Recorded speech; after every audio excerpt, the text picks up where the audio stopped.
Hey.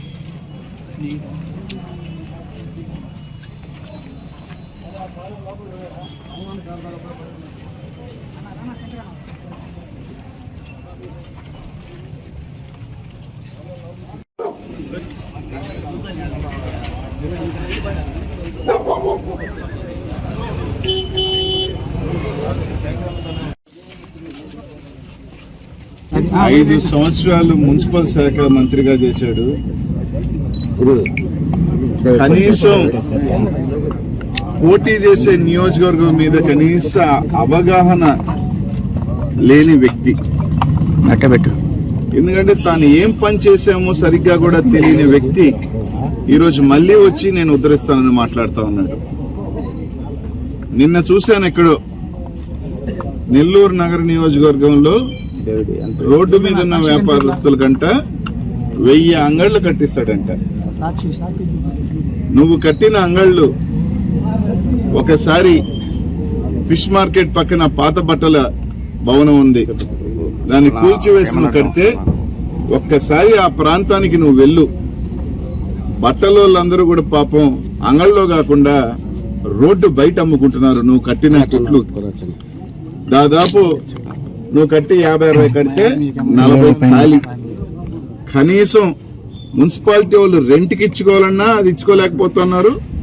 సరే దాన్ని పగలగొట్టి పెద్ద చేయాలన్నా కూడా నువ్వు కట్టిన టెక్నాలజీతో బిల్డింగ్ మొత్తం కూల్చేయాల్సిన పరిస్థితి వచ్చింది. ఒక్కసారి అక్కడికి వెళ్ళు. ఎందుకు ఇక్కడ ఉండట్లేదు షాప్స్ లో, మున్సిపాలిటీ ఎందుకు లేకపోతుందని అడిగితే ఈ మహానుభావుడు కట్టిన కొట్లు మనుషుల కొట్లు లోపల కాకుండా బయట ఉండాల్సి వస్తుంది. అదేవిధంగా సంతపేట మార్కెట్ సగం కడితే దాన్ని పూర్తిగా రెనోవేషన్ చేయాల్సి వచ్చింది. 1-2 పనులు చేయాల్సి వచ్చింది. అయితే కట్ చేసి కిటికీలు లేకుండా ఎక్కడైనా మటన్ మార్కెట్ కానీ ఏ మార్కెట్లను ప్రయత్నం చేసినా వెంటిలేషన్ అనేది చాలా ఇంపార్టెంట్. ఎందుకంటే స్మెల్ కానీ అది ఉన్నా కూడా ఫ్రీగా, అలా లేకుండా కనీసం ఎగ్జాస్ట్ కూడా పెట్టుకోలేని పరిస్థితుల్లో షేర్ వాల్టెక్లను కట్టి నాశనం చేస్తే దాన్ని మళ్ళీ సరిచేసేదానికి నానా రకాల ఇబ్బంది పడ్డారు. నెల్లూరు నగర నియోజకవర్గంలో ఎక్కడెక్కడెక్కడ ఉంటారు. ఆత్మకూరు బస్ స్టాండ్ దగ్గర కొంతమంది, ఇంకో దగ్గర 1000 కోట్లు ఎక్కడ కడతావు? 1000 కోట్లు ఎక్కడ కడతావు? 1000 కోట్లు కట్టే స్థలం అంటే అందరినీ తీసుకొచ్చి ఊరు బయట కడతావా? ఊరు బయట ఎకరా తీసుకొచ్చి ఏడా ఆత్మకూరు బస్ స్టాండ్ దగ్గర పూలు అమ్ముకుంటుంటారు వాళ్ళు, లేకపోతే పళ్ళు అమ్ముకుంటారు. అలా కాకుండా వీళ్ళందరినీ అక్కడ పూలు అమ్ముకునే వాళ్ళని తీసుకొచ్చుకొని ఏడన్నా ఊరు బయట కొట్లు కట్టిస్తావా? బుద్ధి ఉందే? అవగాహన ఉందే? ఏదైనా ఏ ప్రాంతానికి సంబంధించి ఆడ బళ్ళు పెట్టుకొని అమ్ముకుంటుంటారు. ములుగుడు బస్ స్టాండ్ దగ్గరికి వెళ్తే అక్కడ కొంతమంది అమ్ముకుంటారు. ఎక్కడ అవకాశం ఉన్న దగ్గర పాపం 10 అంగళ్ళలో 10 బొంకుల్లో పెట్టుకుంటారు. ఎక్కడ స్థలం ఉందని 1000 కోట్లు కట్టిస్తానంటాడు. అవగాహన ఉందా? 1000 కోట్లు ఊరు బయట కట్టిస్తారు. అంటే నోరుంది కదా అని ఏది మాట్లాడితే ఎన్నికలు వస్తున్నాయి, ఏ అబద్ధాలు చెప్తే ప్రజలు నమ్మేస్తారు. ఒక్కసారి నేను అడుగుతున్నా, పాత బట్టల వ్యాపారస్తుల దగ్గరికి వెళ్ళు.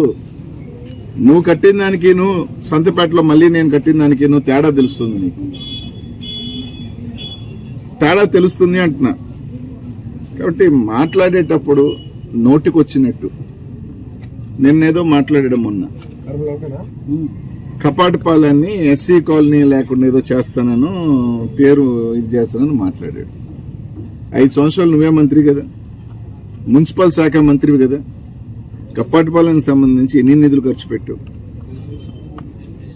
ఎన్ని నిధులు ఖర్చు పెట్టావని అడుగుతున్నా.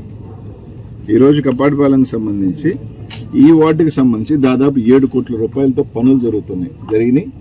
ఈరోజు 2 కోట్ల రూపాయలతో ఈరోజు శంకుస్థాపన చేసుకున్నాం. ఇంకో 50 లక్షల పూర్తిగా కూడా 100% రోడ్స్ ని, అలాగే మెయిన్ లైన్ ఏదైతే యూజీడీ ఉందో దాన్ని కూడా సరిచేస్తుందంటే పాత లైన్ మొత్తం కూడా చేస్తా ఉన్నాం. ఈ కాకుండా ఈ వార్డులో సంక్షేమం తీసుకున్నా కూడా దాదాపు 40-50 కోట్ల రూపాయల సంక్షేమం చేశాం ఈ ప్రభుత్వం. అయితే నేను ఏది చెప్పినా చెల్లుబాటు అవుద్ది.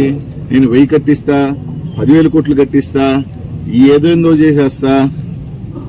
మనం కనిపిస్తే కదా మనం చేసేదానికి, తర్వాత ఓడిపోయిన తర్వాత ఎలాగా. కాబట్టి దీని మీద కూడా నేను చర్చకి నేను సిద్ధం అబ్బా. నువ్వు చెప్పే ప్రతి మాటకి నిన్న పోయి ఏదో చెప్పాడు మళ్ళీ ఆ చిరు వ్యాపారస్తు దగ్గర నాయకులు వస్తా. నేను ఈరోజు ఆత్మకూరు బస్ స్టాండ్ దగ్గర వాళ్ళ పోలు ఇబ్బంది పడతామంటే దాన్ని మొత్తం కూడా రెనోవేషన్ చేసినాడు నేను. ఈరోజు అక్కడున్న వ్యాపారస్తులు అందరూ కూడా నువ్వైతే ఎప్పుడో పెరికేసుకుని ఉంటావు, నీకు అలవాటే కదా అన్ని మార్కింగ్లు వేసి కొట్టేయటం. ఈరోజు పేదవాడు ఆడు అంగడి పెట్టుకొని బతుకుతున్నా, ఎవరు పెట్టి బతుకుతున్నా అది అనిల్ కుమార్ యాదవ్ అనేవాడు ఖచ్చితంగా వాళ్ళని ఎక్కడ ఇబ్బంది పెట్టాడు. కాబట్టి నోరుంది కదా అని ఏదేదో చెప్పేస్తే ప్రజలు నమ్ముతారు. అసలు ఫస్ట్ హద్దులు తెలియని వ్యక్తికి మనం ఏం చేశామో తెలియని వ్యక్తివి మున్సిపల్ శాఖ మంత్రిగా రేపు వస్తా అడిగి నేను పాత బట్టలం కట్టి రమ్మని రండి. సగం కుట్లు నువ్వు కట్టినవన్నీ పనికిరాని కుట్లు.